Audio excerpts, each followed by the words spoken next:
consistían en que digamos, la municipalidad le daba ciertas prerrogativas para que este equipo pueda entrar al distrito o a la provincial y pueda hacer los trabajos de planificación. Era básicamente una situación de consultoría estatal. La municipalidad pagaba todos los gastos básicos y el IDESUNI, a través de su maestría en desarrollo urbano, intervenía conjuntamente con docentes y estudiantes del posgrado en el proceso de planificación. Entonces, el fin era orientar y concertar la inversión pública y privada en el área de intervención. Es decir, que cuando uno planifica... ¿Qué? Sí, esto ya lo tengo. Alguien se le abrió el auricular. Chequéenlo, por favor.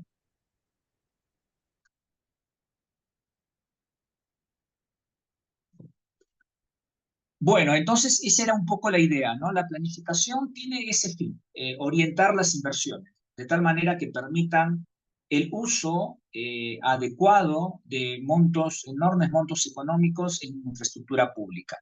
Siguiente diapositiva, por favor.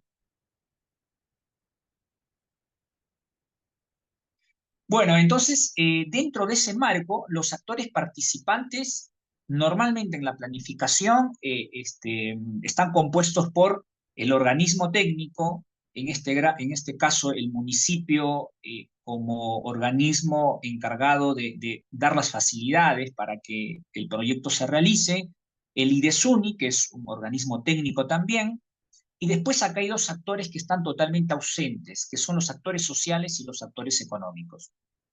Dentro de la dirección del IDESUNI estaba el arquitecto César Lama, la arquitecta Virginia Mersal, Katarzyna, algunos profesores míos de la Universidad Nacional de Ingeniería.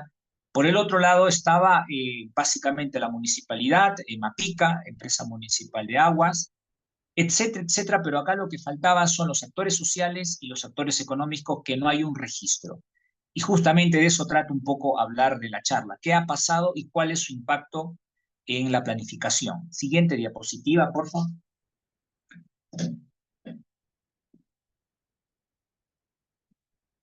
Bueno, los alcances, ustedes pueden ver los alcances, ahí se menciona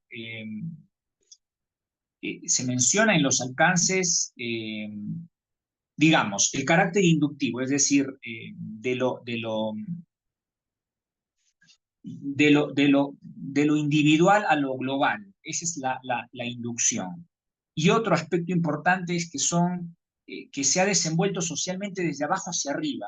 Eso en teoría, ¿eh? Y técnicamente las acciones y proyectos de programa para la elaboración de estudios. Acá habla mucho de la importancia de la comunidad, de abajo hacia arriba, que básicamente Cristina me dice que el IDESUNI era como una especie de evolución del IPL. Y el IPL se crea como una institución de planificación tradicional, con una óptica completamente distinta. La IDESUNI trata de renovar estas ideas y hacerlas más participativas, pero me parece que en este caso queda solamente en ideas. Otra característica es que es un proyecto a largo plazo, ¿no? Fines de los 90 ya la planificación cambiaba a una planificación, digamos, estratégica, que consistía más que en largo plazo hacer énfasis en 10 años, en 5 años, y no en 20 años como era lo tradicional. Pero acá vemos esa perspectiva de largo plazo que me parece en los años 90 era todavía un punto importante a tomar en cuenta. Otro aspecto u objetivo era el control de uso de suelos y el crecimiento del desarrollo de la vida urbana. Siguiente, por favor. En la siguiente diapositiva podemos ver la estructura del PDU. Básicamente, ¿qué cosa es lo que contiene? Bueno, tiene un marco de referencia, que es toda la parte normativa, antecedentes, metodología. Tiene otra parte de diagnóstico. Un tercer componente es un diagnóstico, pero ya al sector un poco más amplio, agrourbano.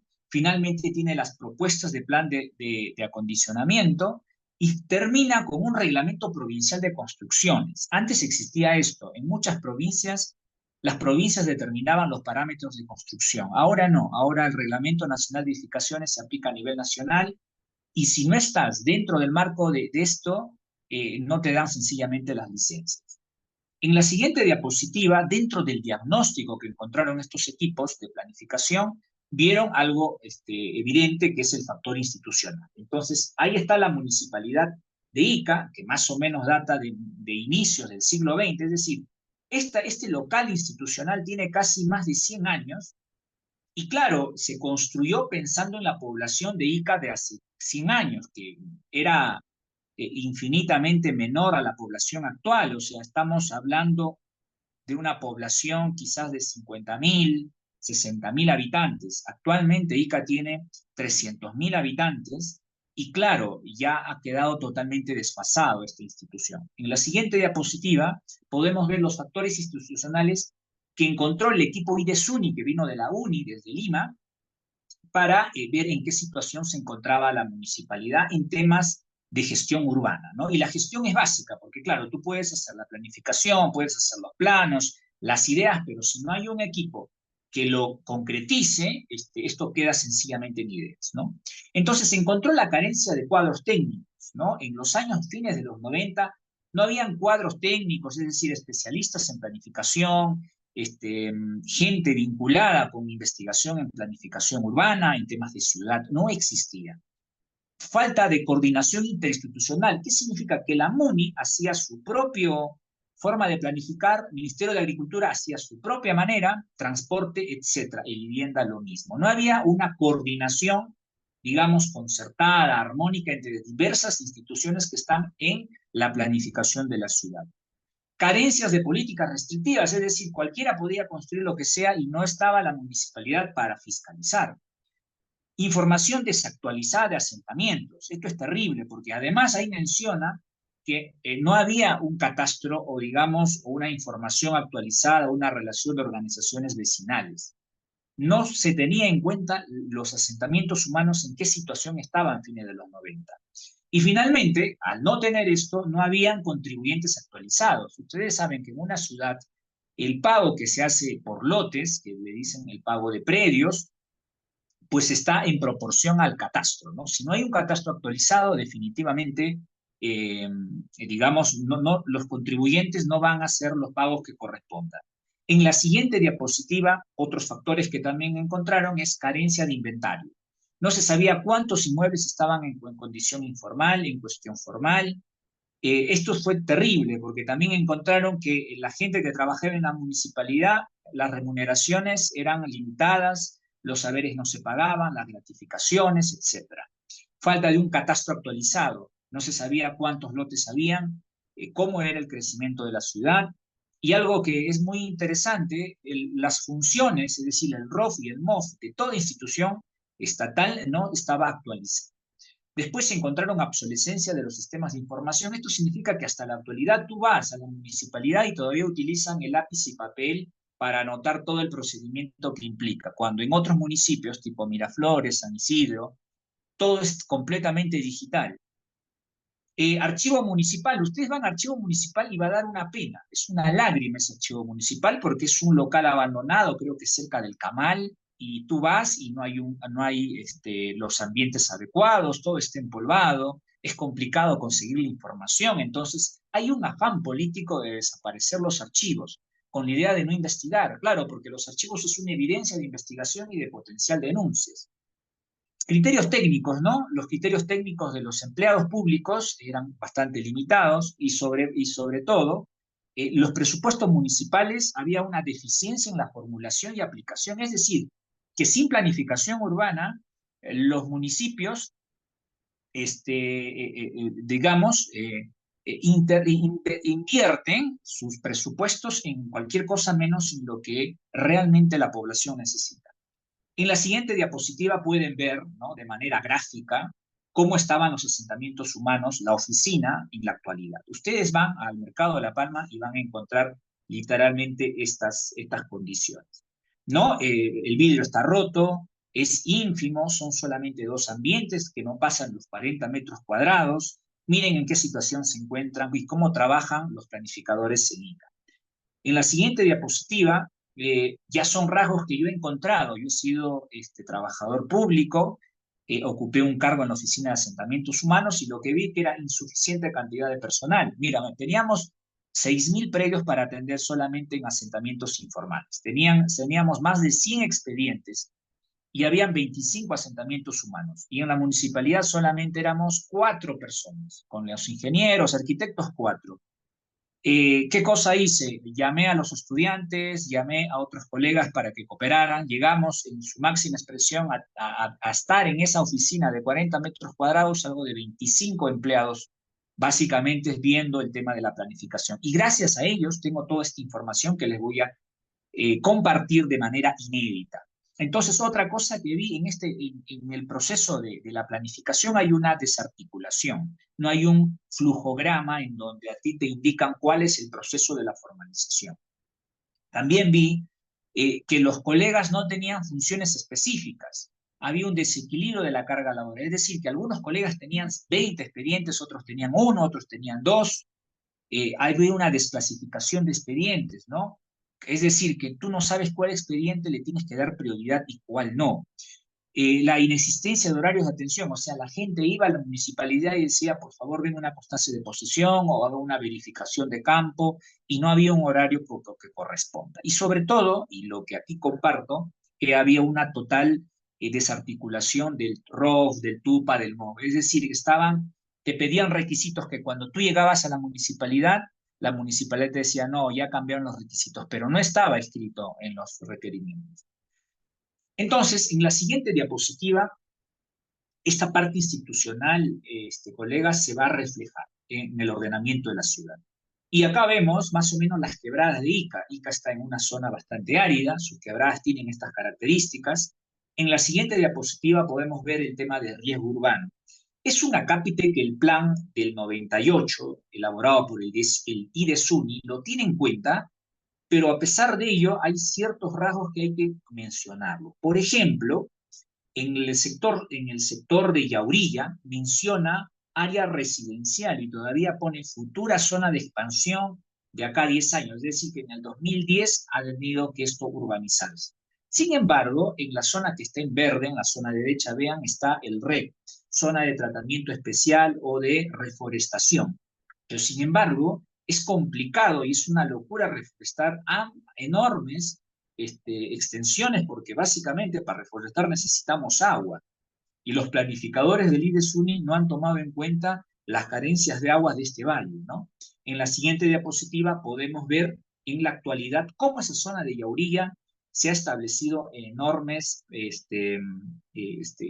entre asentamientos y urbanizaciones formales, incluso financiados por la vivienda, por Ministerio de Vivienda a través de techo propio.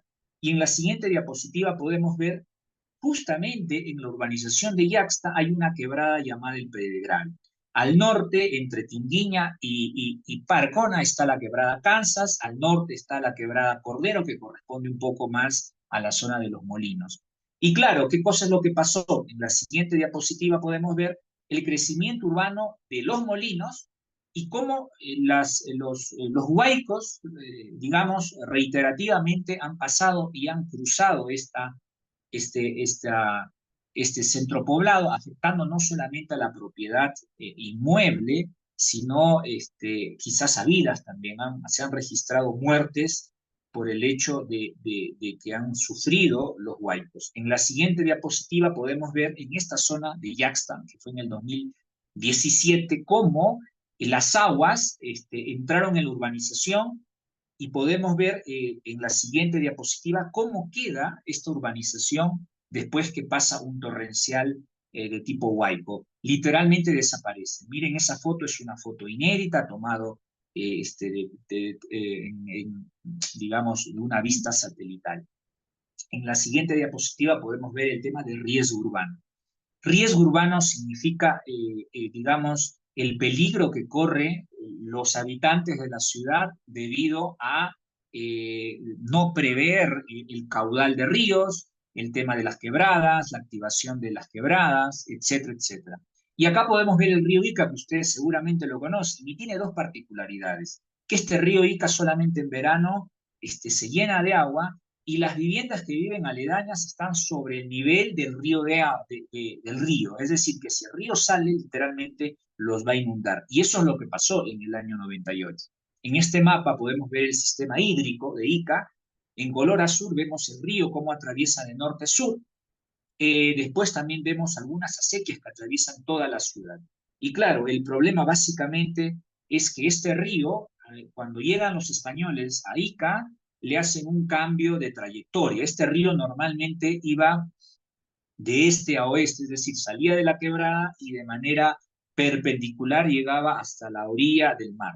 Pero ¿qué pasó? Los españoles querían explotar este terreno e hicieron el cambio de trazo del cauce del río para irrigar. El problema es que desde ese cambio, estamos hablando de hace 500 años, ningún municipio, ningún alcalde ha tenido la posibilidad de mejorar la infraestructura. Lo que están haciendo ahora, esto del ensanche del río, es relativo y ha sido bastante criticado. Los voy a mostrar después.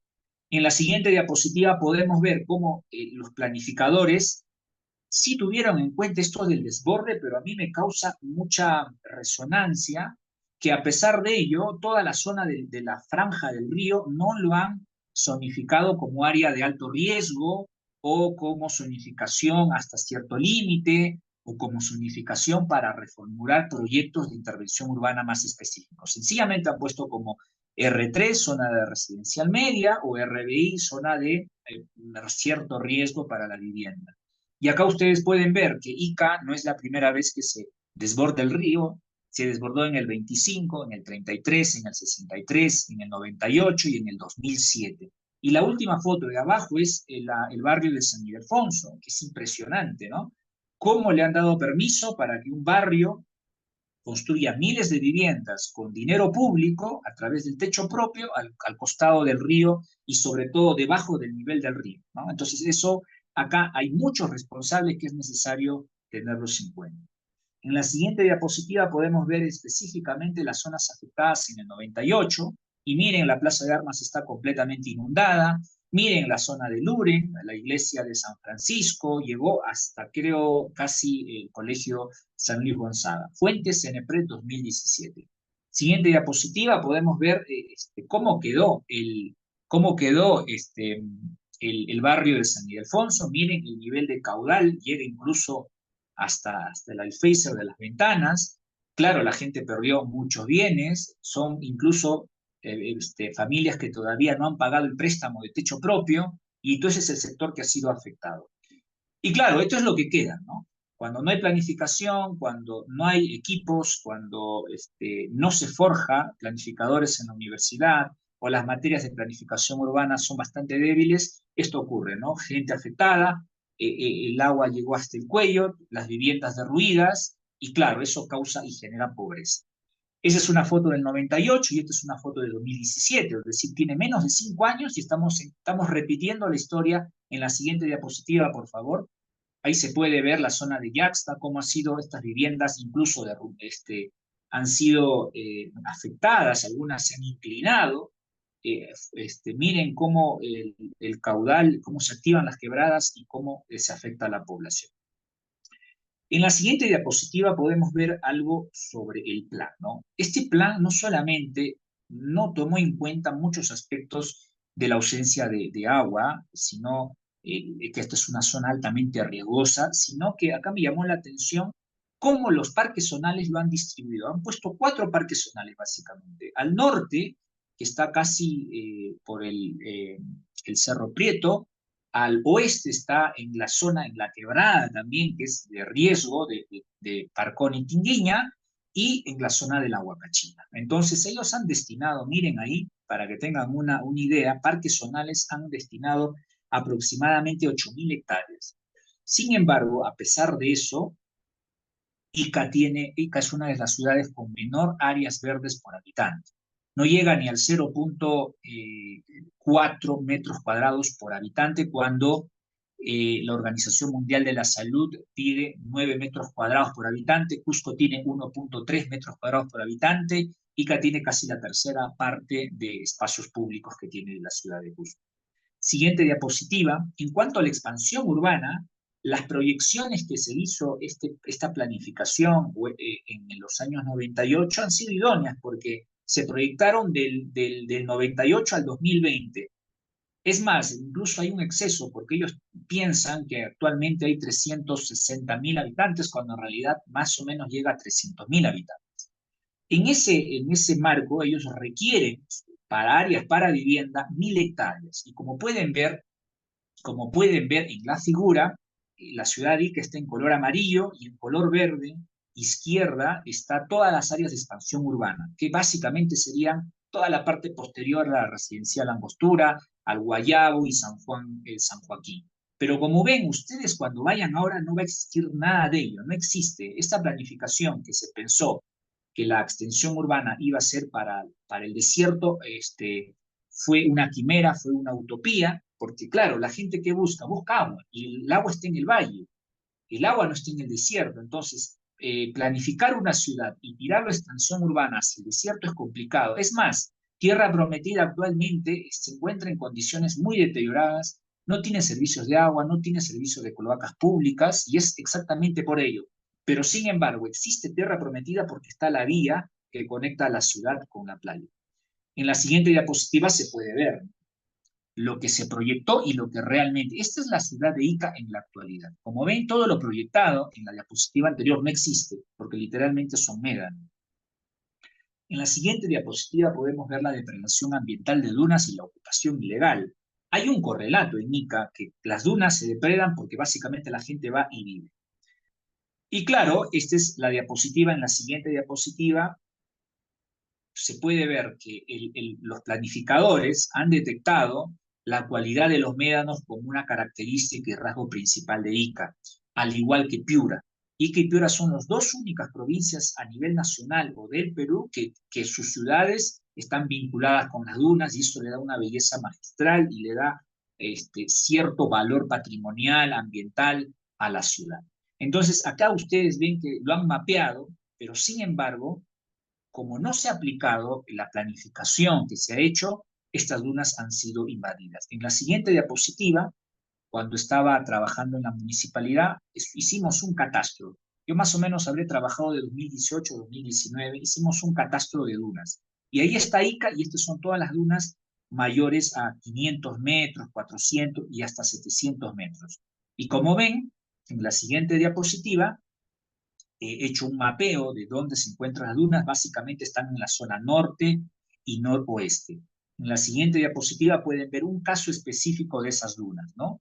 En el año 2010, por ejemplo, esta duna, que es en Fonavi y la Angostura, primera etapa y segunda etapa, las dunas tenían esas características, ¿sí? En la siguiente diapositiva, ustedes pueden ver al 2018 cómo estas dunas han sido depredadas. ¿Sí? Entonces la gente va, invade, muchas veces la gente invade por las autoridades son promotores, invasores del uso del espacio público y que gracias a ello ellos ganan voto. Ese es su negocio, llevar a la gente, ganar voto, ganar las elecciones, hacer obras y que la gente viva de esa manera, apartada de las normas estatales, apartada de un código urbanístico. A la autoridad básicamente no le importa casi nada, a la mayoría de autoridades, porque ellos son los promotores de estas invasiones. Y claro, detrás del tráfico de terrenos está el lucro. Son terrenos que se venden desde 5.000, 30.000, 40.000 soles, 80, 90 metros cuadrados. En la siguiente diapositiva ustedes pueden ver la realidad, ¿no? Estas hermosas dunas de la Angostura, que en los años 80, 90, la gente lo utilizaba como un espacio público, porque eso era un mirador espacio público, ahora no. Ahora, ¿qué ha hecho la gente? Ha enviado maquinaria para nivelar estos médanos, depredarlos, eliminarlos y vivir, ¿no? Ese es el negocio ahora. Y mucha gente antes se pensaba que la ocupación informal era porque la gente necesitaba, no tenía plata. No, falso. Ahora la gente invade porque es un lucro, es un negocio la invasión. En la siguiente diapositiva no solamente ven que se invade los médanos, sino también se invade los espacios públicos. Miren en ese mapa, por favor. Los color verdes son todos los parques. Los colores rojos y naranjas son los parques que han sido tomados por la gente y han vivido. Y en la parte inferior tú puedes ver una losa deportiva, que era un área de espacio público, y la gente tira su choza y vive y no pasa nada, no hay control, no hay un mapeo, etcétera, etcétera. En la siguiente diapositiva, en el año 2018, en uno de los parques de San Joaquín, invadieron durante la gestión del ingeniero Buleje. Inmediatamente nos notificaron los vecinos de la cuarta etapa San Juan, que ahí ustedes pueden ver esas viviendas de color verde, naranja, rojo, son viviendas de interés público, construidos en los años 90, ¿sí? Y todos son modulados, muy interesante. Bueno, cuando se construye dejan espacios públicos. Y como ven, habían ido a poner sus chozas. Nosotros fuimos conjuntamente con abogados, con la policía, con procuraduría para hacer el desalojo. Llevamos maquinaria y desalojamos. Así se hace la gestión. La gestión no es teórica, es práctica también. En la siguiente diapositiva, el plan de desarrollo, los planificadores tomaron en cuenta el tema del transporte. Claro, Ica es una de las ciudades más caóticas en tema de transporte y es necesario enfocarlos por qué. Nosotros como investigadores y planificadores tenemos que encontrar la razón. ¿Por qué hay tantas mototaxis? ¿Por qué es deficiente el sistema de transporte? ¿Por qué no hay un transporte público real en la ciudad de Ica? Etcétera, etcétera. En la siguiente diapositiva ustedes pueden ver el plan proyectado por los planificadores del 98. Ese era el plan que si hoy actualmente se hubiera implementado, se hubiera construido, Ica hubiera sido otra ciudad, hubiera tenido otras condiciones, otras cualidades. Y básicamente lo que dijeron en el diagnóstico los planificadores que no habían paraderos, no habían transporte público, habían muchas unidades motorizadas, o sea, en aquel entonces habían 3.000 mototaxis. Al 2018, que estuve en la municipalidad, hicimos un conteo más o menos entre 40 a 45.000 mototaxis que tiene la ciudad. Y claro, ¿cuál es el problema? Que estas motos utilizan un mezclado de gasolina y otros productos produciendo más monóxido de carbono. Es decir, que si la moto pasa por tu costado cuando estás en la calle esperando un auto, te contamina más que si no pasara. Y claro, la gran mayoría se encontró que el 80% de los mototaxistas menores de edad no tienen licencia, no tienen criterios para manejar y se meten por donde sea. Algo interesante de este plan es que miren, por favor, esa especie de circuito externo que hace justamente, tiró 2 vías para que el flujo nacional no ingrese a la ciudad de transporte, sino que ingrese por los costados, o por la derecha por Vía Urilla, o por la izquierda por Tierra Prometida. Sin embargo, en la siguiente diapositiva podemos ver la actualidad, ¿no? Esa es la ciudad de Ica, estas son las vías que están construidas, y claro, ¿qué hicimos en la siguiente diapositiva? Hemos hecho un contraste, ¿sí? Entre lo planificado y lo real.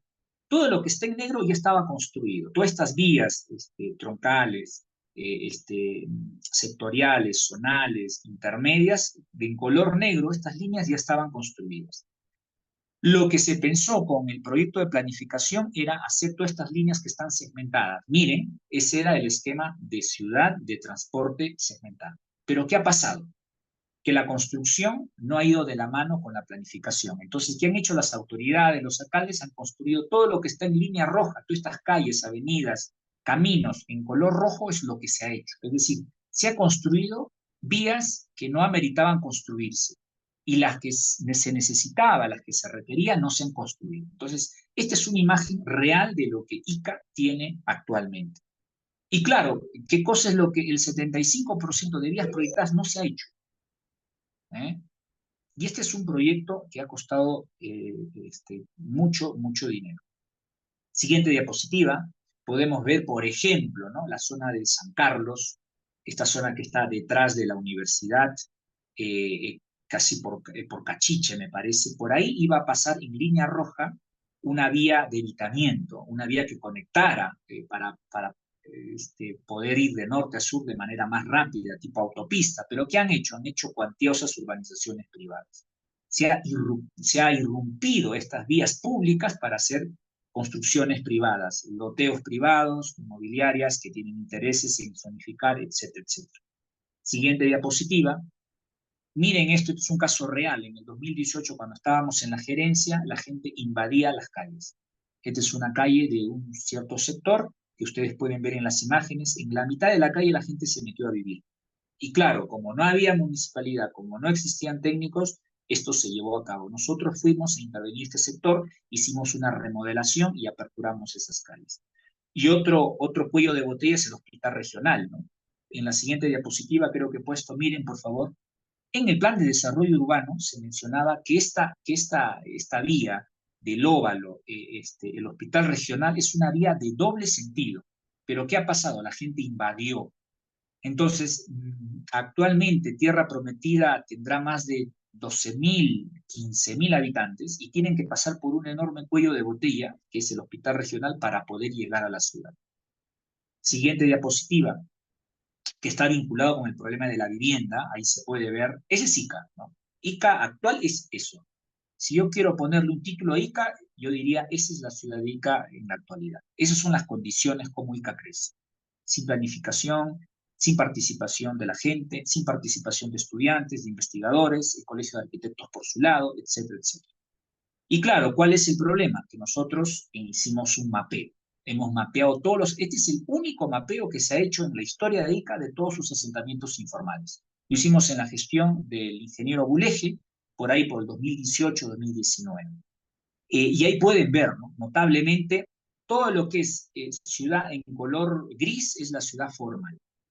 Los color rojo, color violeta, color naranja, son ocupaciones ilegales. Ustedes van a esos sectores y nadie les va a presentar un título de propiedad. Ustedes van a esos sectores y es posible que no tengan servicios, no tengan equipamiento, etcétera, etcétera, etcétera.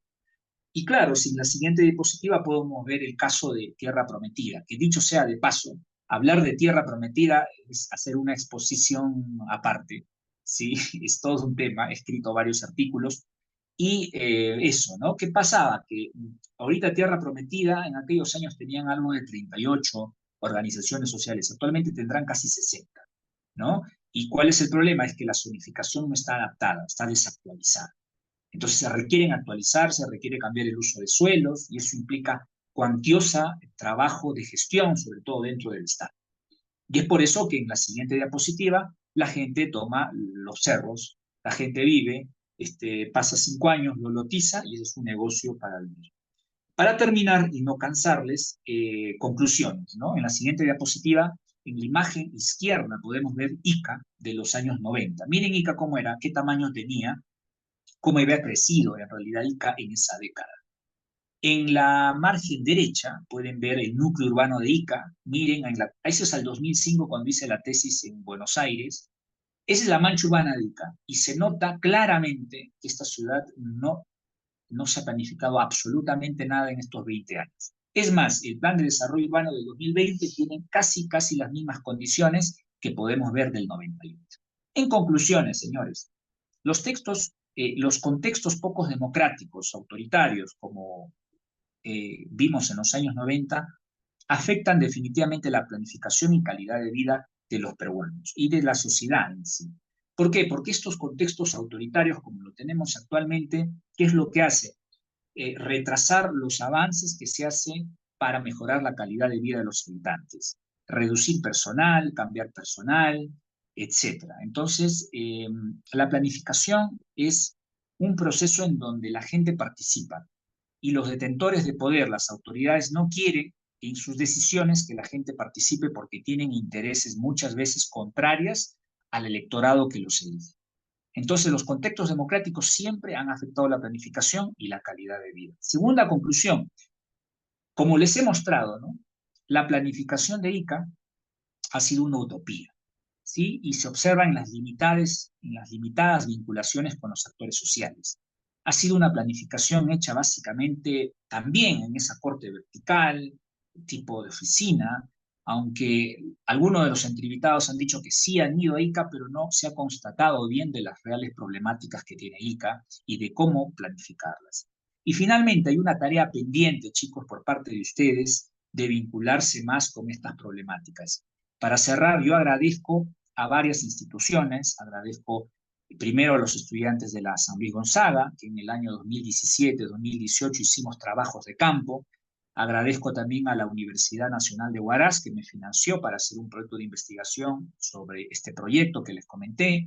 Y también agradecer a distintos actores sociales como Juan Orellana, que estuvo presente en la inundación, Karim Hanampa, es un líder social que no lo convocaron en la planificación del 98, Ramón Rojas, historiador de ICA, no lo convocaron tampoco los planificadores del 98, Faustino es un dirigente de barrio Nueva Esperanza, o sea, sus casas se inundaron, él vivió como 2, 3 noches en el techo, literalmente, de su casa, y al director del PETAC, el ingeniero Conilla, que nos dio sus entrevistas.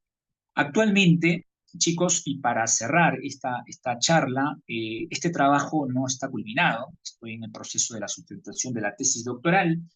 Por tanto, todas las entrevistas y algunos detalles que lo he mencionado acá y que no han sido estudiados con más nivel de detalle, los estoy publicando en el podcast Pueblo Joven. Ustedes ingresan a ese podcast y van a escuchar muchas entrevistas de ICA, de muchos actores sociales.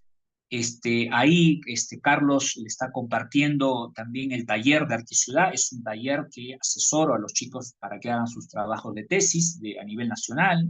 Hay chicos de Huancayo, del norte, de Cusco, de Ica, de Ayacucho, etcétera. Y finalmente tenemos un blog que es Guasirúa, realizado por unos compañeros hace ya 8 años. Tienen más de 50.000 vistas por colegas locales y extranjeros. Y finalmente, cualquier contacto, estoy dejando mi WhatsApp, por favor, 960-16-2002, para coordinar algún tema. Cuenten conmigo, soy investigador, arquitecto, y estoy presto a sus preguntas y dudas que puedan tener. En la siguiente diapositiva, por favor, ahí se quedó en agradecimiento. Exacto, ahí está, el podcast Pueblo Joven. Pueden buscar Arquiciudad, que ahí hacemos talleres de investigación, el blog Guasiruac, y el teléfono. Y bueno, no sé si tienen algunas dudas, preguntas, por favor. Buenos días, Renato. ¿Qué tal? Te habla Carlos. Te escucho, Bueno, Carlos. como en principio Claudia me presentó y tuve unos problemas de audio con cámara, igual ahorita he tratado de solucionar el audio. Primero agradecerte, ¿no? Por dar inicio a esta conferencia por la Semana de la Arquitectura. Y ahorita, antes de despedirnos, quisiéramos a ver si hay unas preguntas al respecto de los asistentes hacia usted para ver algunas dudas y puedan resolverlos, ¿no? A ver Sí, si los sí, claro, compañeros, claro. algunos tienen algunas preguntas para poder. Ahí está el arquitecto Renato, que tengo el gusto de haber sido alumno de Renato, y a ver si algunos chicos quieren hacer unas preguntas para que él pueda responderle con todo. Sí, sí, Carlos, podemos charlar también, no pasa nada. Tenemos 10 minutos para cerrar y podemos charlar algunos temas que quieren que pueda ahondar. Y bueno, no sé, ustedes dirán.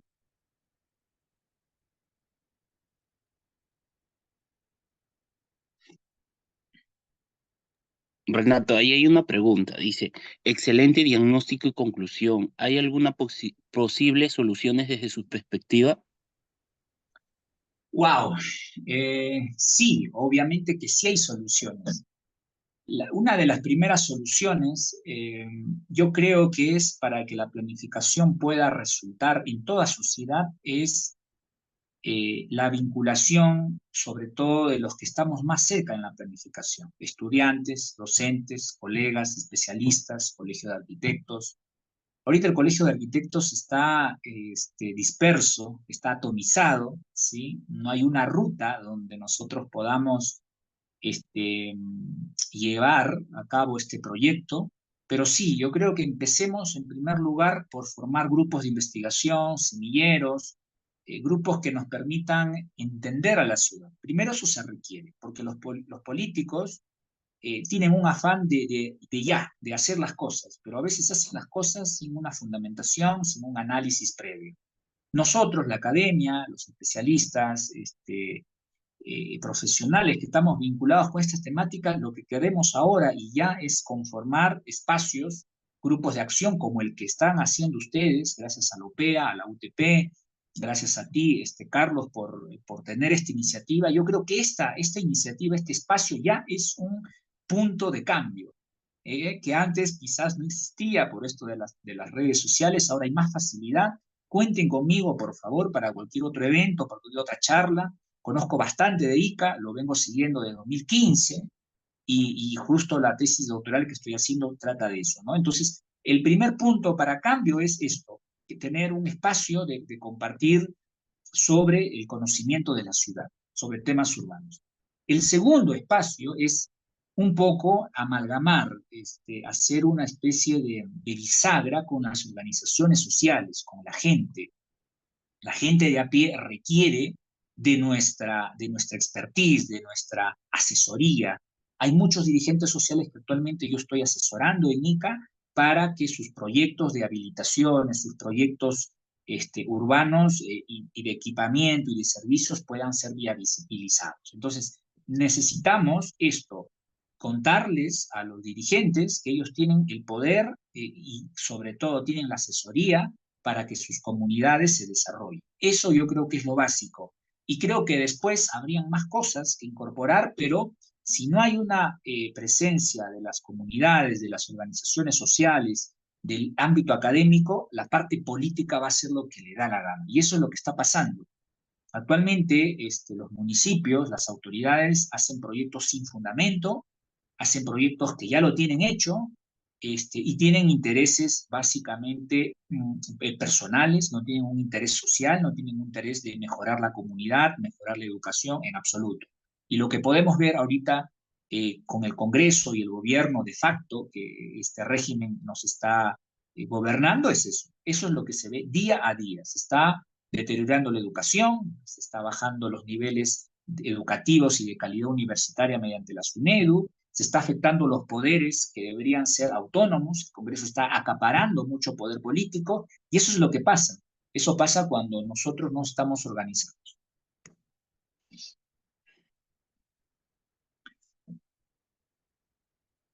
Sí, ¿alguna otra duda que podamos compartirlo? Genial.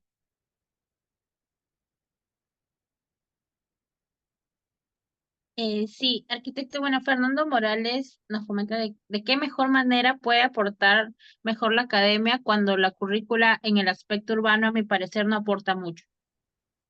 Uy, qué buena pregunta, me gusta, me encanta esa pregunta. A ver, primero hay que tomar en cuenta lo siguiente. Actualmente, en Latinoamérica hay muchas universidades que dan la carrera de licenciatura en estudios urbanos. Yo, por ejemplo, el doctorado lo estoy haciendo en Argentina, en Buenos Aires, y la universidad donde me matriculé es una universidad que hace ya casi 10 años, un poco más, eh, titula a licenciados en planificación. Ya no son arquitectos para empezar, ¿ya? Ahora la especialización ha sido mucho más desarrollada. Antes se pensaba que el arquitecto era el solucionador, el que solucionaba los problemas de la ciudad. Bueno, hay arquitectos que se han especializado, correcto, pero no todos se han especializado. Pero a pesar de ello, muchos municipios, a mí me consta que hay arquitectos especialistas en construcción y lo meten en la gerencia de desarrollo urbano. Hay arquitectos restauradores que lo meten en la gerencia de desarrollo urbano. Esas cosas se dan en nuestro país. Ahora, en temas de educación y de currícula, es importante un poco tener en cuenta este panorama. Actualmente en el Perú, la Universidad de Villarreal saca la licenciatura tiene la licenciatura de planificadores. La UNI el año pasado ya ha creado la carrera de planificación urbana, es decir, que va a ser completamente distinta y totalmente separada. El arquitecto del planificador, que está muy bueno, a mí me parece muy bueno. Colombia, Argentina, Chile, otros países ya hace muchos años tienen como especialidad la planificación. Entonces, en nuestro caso, es cierto, a partir de los años 2000, 2005, se ha visto que en la carrera de arquitectura se ha estado mochando urbanismo, urbano 3. Antes yo llevaba a urbano 4, por ejemplo. Ahora en la Nacional de Cusco llegan hasta urbano 3. En la UNI también ya hay urbano 2, urbano 3. Ya no analizan mejor. Han quitado los seminarios, han quitado los talleres de investigación en urbanismo. Entonces, eso definitivamente se está dando. ¿Por qué? Porque ya se sabe que van a haber carreras, que van a haber colegas que se van a especializar netamente en la planificación urbana. Ahora, esto de es buena esa pregunta que me hacen sobre la currícula, ¿no? Entonces, hay que tener en cuenta eso. Yo creo que en la carrera de arquitectura, como estudiantes, uno mapea más o menos las especialidades, ¿no? Entonces, creo que estas especialidades tienen que estar con arquitectos con expertise, con investigación, con doctorados relacionados a su temática, para que incentiven a los estudiantes. Y el estudiante que decida si ser planificador, constructor, restaurador, proyectista, etcétera, etcétera. Entonces, yo les sugiero eso y les sugiero a todos los estudiantes que si ven que la planificación es algo que les atrae, que es bastante interesante, desarrollenlo, ¿no? O sea, termina la carrera, desarrollenlo, o de lo contrario, hagan una licenciatura en esa materia. Eso es lo que les sugiero. Y eso, ¿no? Otra cosa con respecto a la currícula, y lo he visto en la UNI, lo he visto en INCA, lo estoy viendo acá en Cusco, es que a veces hay cambios curriculares y es necesario que los estudiantes se vinculen más. Si realmente los cambios curriculares, las mallas curriculares le conviene o no les conviene. Eso es necesario, o sea, involucrarse más en estos temas de importancia.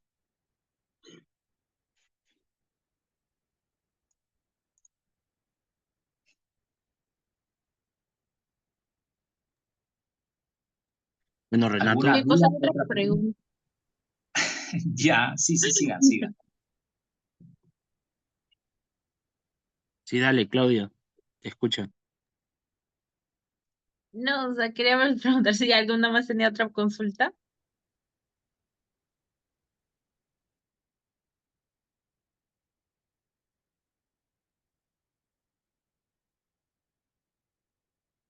Yo creo que ya está bien, ¿no? 55 minutos más o menos me sale acá No, sí, en el control. ya queremos agradecer al arquitecto Renato por haber dado apertura, de hecho, ser nuestro padrino de esta semana de la arquitectura y poder darle inicio a esta conferencia.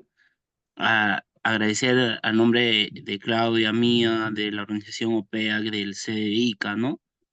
Y Sí, vamos a seguir implementando nuevas ideas junto a mi compañera Claudia para poder impulsar, ¿no? Nosotros jóvenes arquitectos que estamos en el futuro de tener una carrera profesional y ver más allá, ¿no? Un tema muy importante lo que ha presentado hoy día el arquitecto Renato de nuestra región Ica y a nombre de la organización darte las gracias, ¿no, Renato, por esta. Sé que siempre estás ahí con nosotros y yo apenas te escribí, me dijiste ya, dale, vamos, y aquí estás, pues, ¿no? Agradecerte y siempre vamos a contar contigo. Y nada, chicos, eh, le doy pase a Claudia ya para finalizar esta reunión y para el no se olviden que el día de mañana también seguimos con las conferencias. Carlos, un segundito. Muchas gracias, ya para cerrar y para despedirme. Sí, definitivamente acá en Cusco estamos viendo la posibilidad de crear un centro de investigación. Felizmente acá hay bastante colegas, estudiantes muy interesados. Y lo que tú dijiste en el último, ustedes ahora están en un proceso de preparación, entonces traten siempre de inmiscuirse en esa preparación que tienen. Mientras tengan docentes de calidad, van a ustedes tener mayor posibilidad y herramientas de desenvolverse en el mercado. Sí, la universidad, yo siempre digo, es el mundo feliz, pero tú sales de la universidad y es otra cosa la realidad. Entonces necesitamos docentes actualizados, y en ese sentido, invitarlos a ustedes, Carlos, yo justo tengo una reunión con el Centro Federado esta semana, voy a dictar otra ponencia el día jueves sobre la planificación en Huaraz. Es más o menos un trabajo análogo al de ICA, pero van a conocer la ciudad de Huaraz. Así que les voy a pasar la invitación, Carlos, para que tú lo puedas compartir, por favor. Es el día jueves, es creo que en la tardecita, tipo 2 de la tarde, el día jueves, vamos a estar acá en Cusco. Vamos a hacer la transmisión en caso se pueda, va a ser presencial, evidentemente, e invitarlos, tú que estás en la universidad, si hay la posibilidad de hacer proyectos mancomunados entre distintas provincias, genial. Yo cuento con el contacto de otros colegas de provincias y felicitarlos a ustedes por este espacio. Que tengan muy buenos días y nos vemos. Chao. Muchas gracias, arquitecto. Bueno, chicos, finalizar con este día de conferencias. Los esperamos para el día de mañana. Y igual a las 10 de la mañana, que mañana tendremos una bonita ponencia también del arquitecto Estuardo. Y bueno, eso sería todo. Muchas gracias por por su participación del día de hoy. No se olviden compartir, chicos, a sus demás compañeros y puedan unirse a esta gran conferencia y poder tener nuevos conocimientos al respecto de nuestra carrera. Ese sería todo y que tengan un buen día. Cuídense.